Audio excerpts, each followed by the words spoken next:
Александар Ристовски принц, добре дојде. Здраво, Марија, како си? Каде беше? Каде отиде? Па не знам, бев малку до Нептун, па пројдов нешто до Јупитер и така. Уствари заглавив на Сатурн. Се враќам секојаш тука, па макар и на пократки периоди. Од таму како изгледа?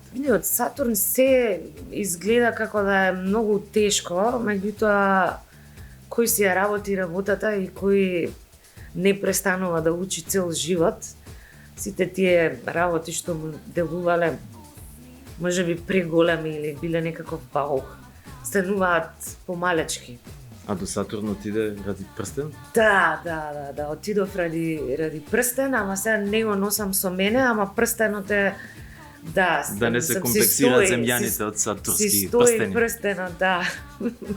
Марија, од моментот кога се запознавме, се издвојуваше од твојата околина, иако почетоците беа во да кажеме мејнстрим еден, ама не те задржа тоа долго.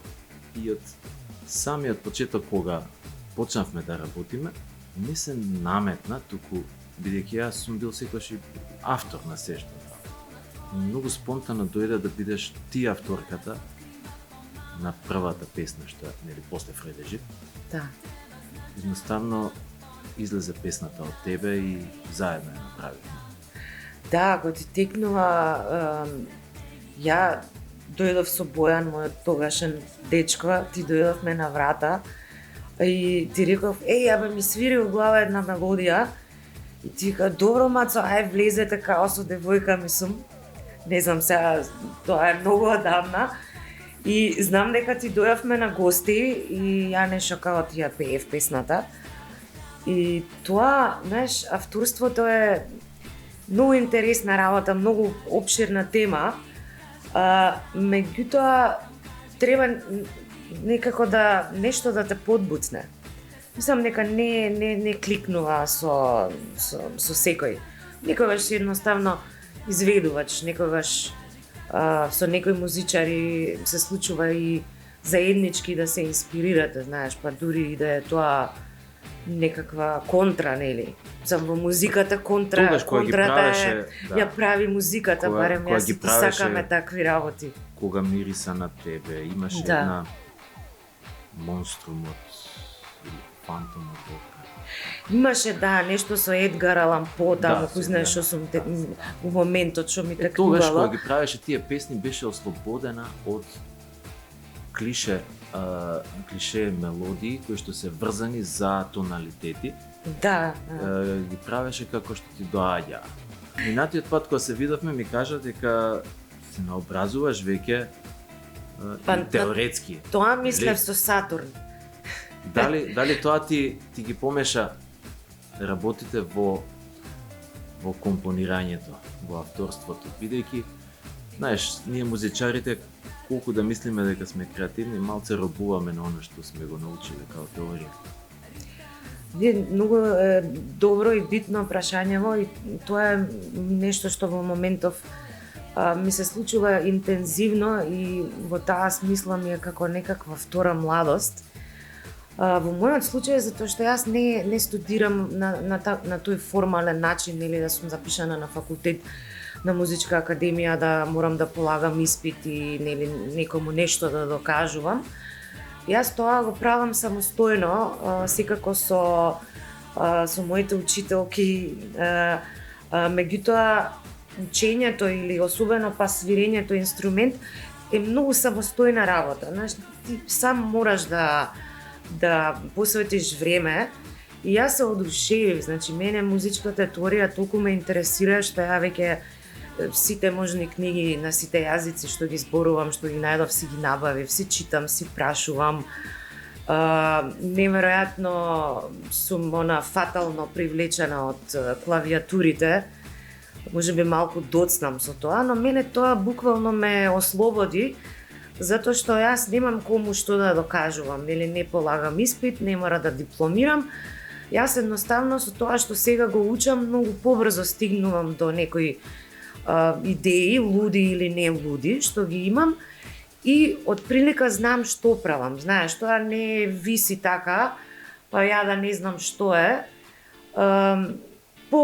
На посвесен начин го правам тоа, меѓутоа не ми одзема ништо од да речеме некаква инспирација. Дотуша ја верувам дека инспирацијата не може да постои ако ти немаш концентрација, знаеш, предуслов за инспирација е концентрација. И така се случуваат песните, мислам ти веројатно тоа многу добро го знаеш. И дали мислиш дека на тој начин треба да е формулирано цело школство? Знаеш како, зависи зошто некој се запишал на факултет. Има луѓе кои што се запишале на факултет за да го работат тоа, нели, за да се вработат негде. Некои и двете. Знаеш, тоа е, треба секој за себе да знае која му била мотивацијата. Ја друго студирав. Меѓутоа, ова го студирам, знаеш, на некој друг начин и не ме ограничува. Јас си сакам и тоника, и доминанта, и нели и пето, четврто, прво стапало, не е никаков проблем. Ама сакам и некои луди откачени акорди кои што, знаеш, не се у никаков тоналитет и можеби се далеко од некој тонален центар, како што ти сами откажа. Ама пак тоа мора да звучи, знаеш, мора да има зошто е тоа така.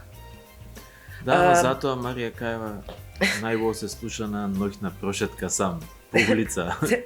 Не е толку за на журки и така да.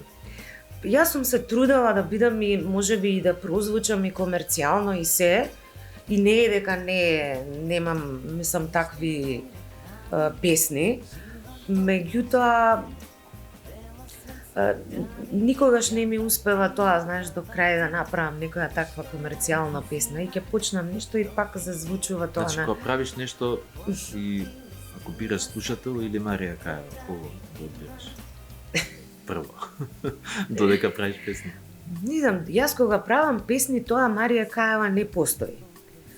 Не сум јас таа персона која што можеби луѓето си ја замислуваат кога гледале некој спот или ме слушале на радио како зборувам.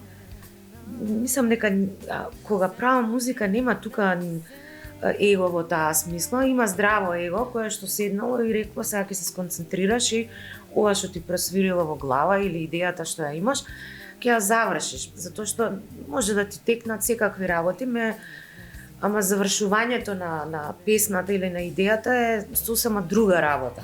Во животот ти имаш работено од копирајтер до водител телевизија, на радио, реклами, па на синхронизации, на цртани филмови.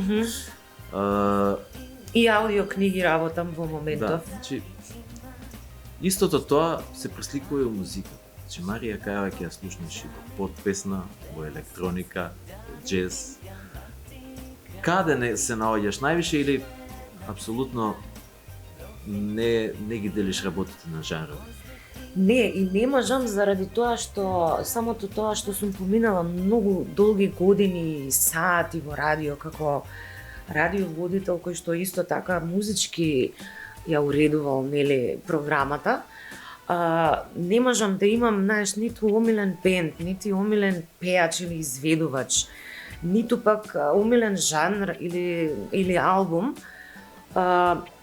И сега можеме да збориме, знаеш, ама и тоа е долг муавет, различни декади, различни правци. Сега веќе, знаеш, почнав да ги делам работите на акустични инструменти и електроника.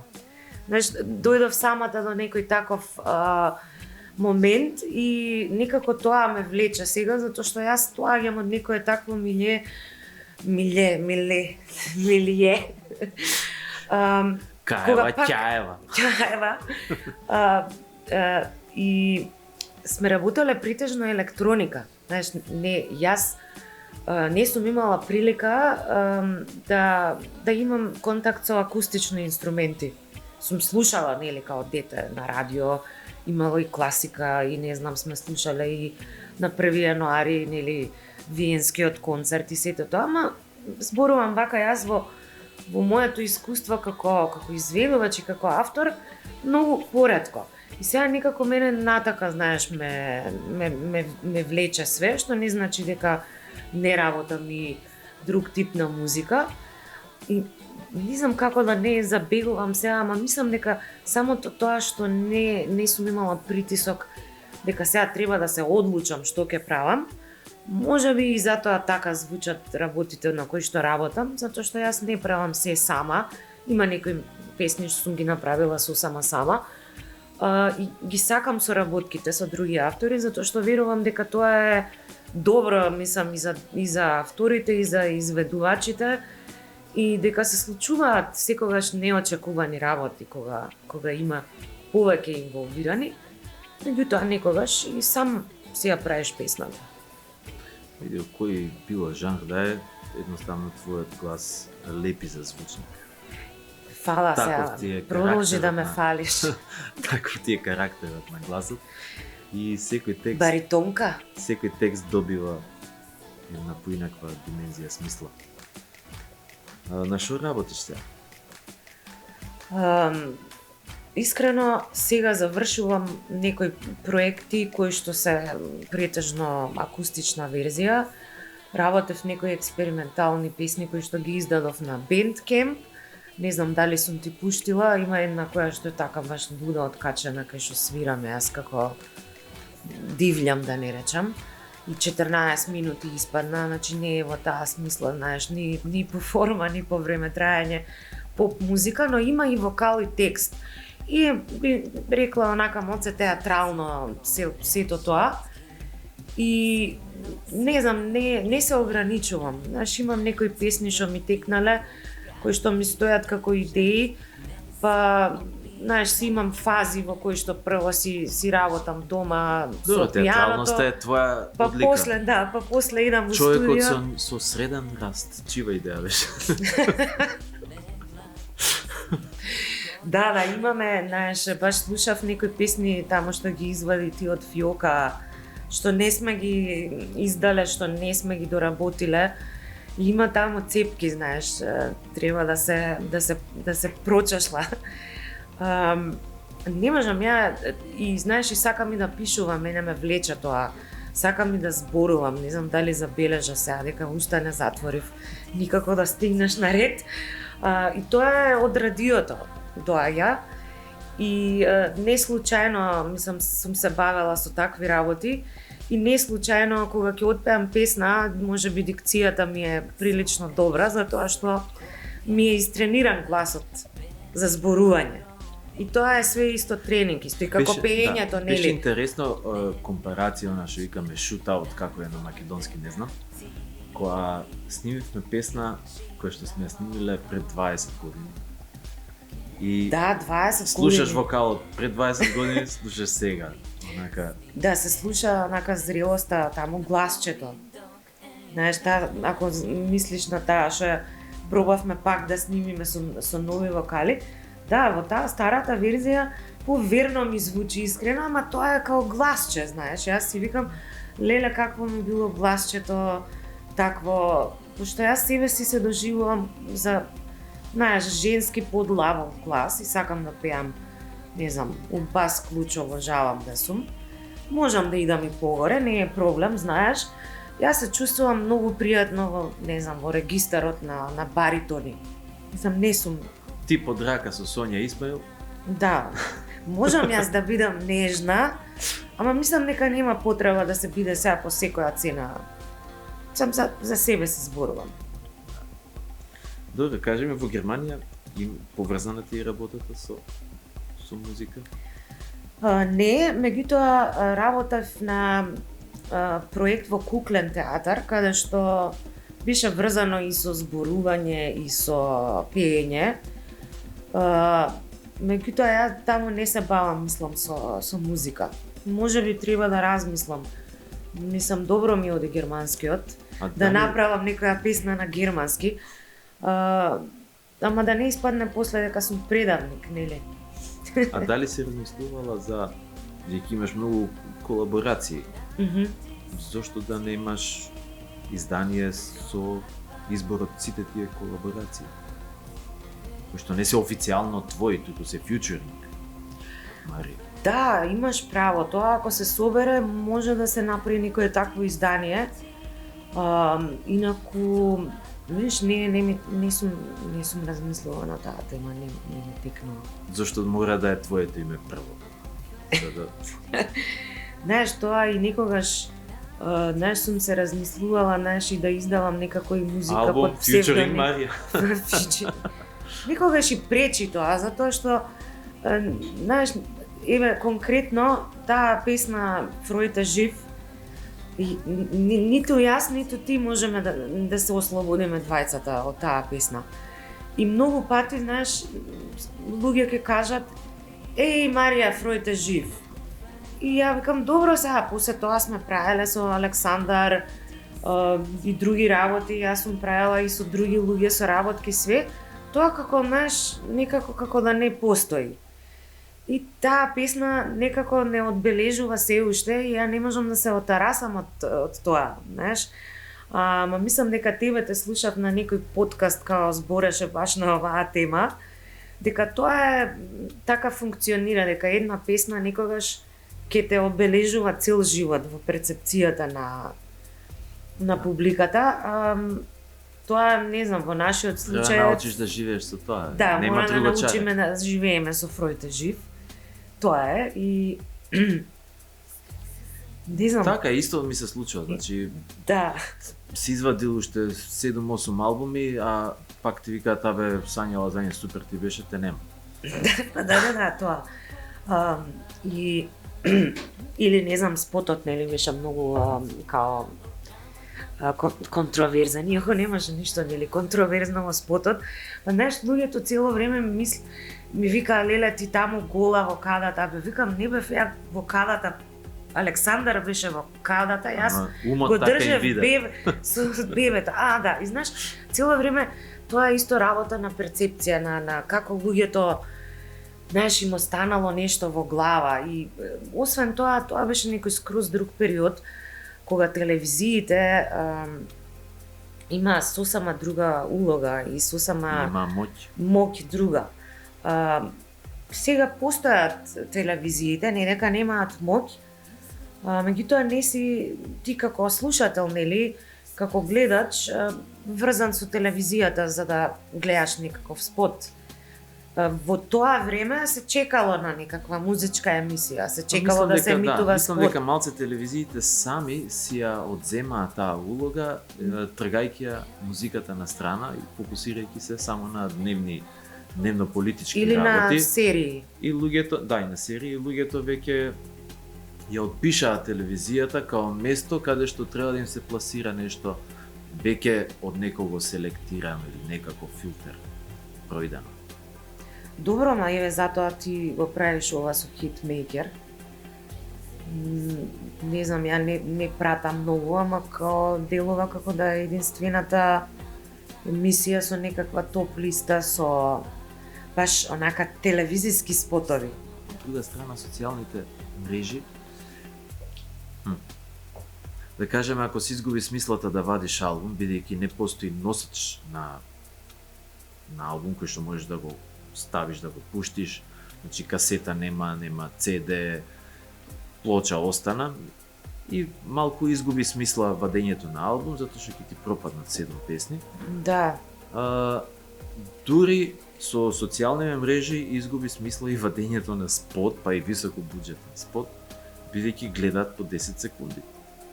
да. Боле да вадиме само рефренчиња и толку, не ти треба строфа, не ти треба...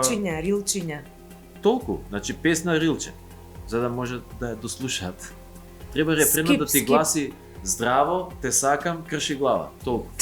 Да, и Кратки црти. 30 секунди. Јас себе си се прашувам дали јас го имам вниманието, како порано, кога слушам музика. И да, ми се случува да не можам да дослушам нешто. Меѓутоа, ако ми остави впечаток некоја ствар или некој албум и музика, ја слушам од почеток до крај. За да правиш музика, пред се мора да знаеш да слушаш. Па да, затоа те прашав дали иде прво Марија Каева или слушателот, бидејќи дали авторот или слушателот, меѓутоа авторот е секогаш првиот слушател. Токму така. Марија, фала ти многу што Толку, ја што мислев, дојде. Ја мислев ке надокнадиме, сега ќе се зезам. Фала ти за поканата, многу ми е драго што ме покани, што се видовме. Знаеш дека тука само посебни луѓе доаѓаат кај нас. Да, забележав. Некои за зло ме зимаат, меѓутоа стварно сметам дека треба акцент да се даде на оние луѓе кои што стварно нешто значат и се нешто посебно сами по себе како појава. Добро, си повредил можеби нечие его.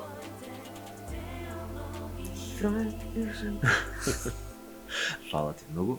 И Фала да ти се на гледаме тебе. почетно. Се гледаме, Чим да. доаѓаш во Германија, врти. Да,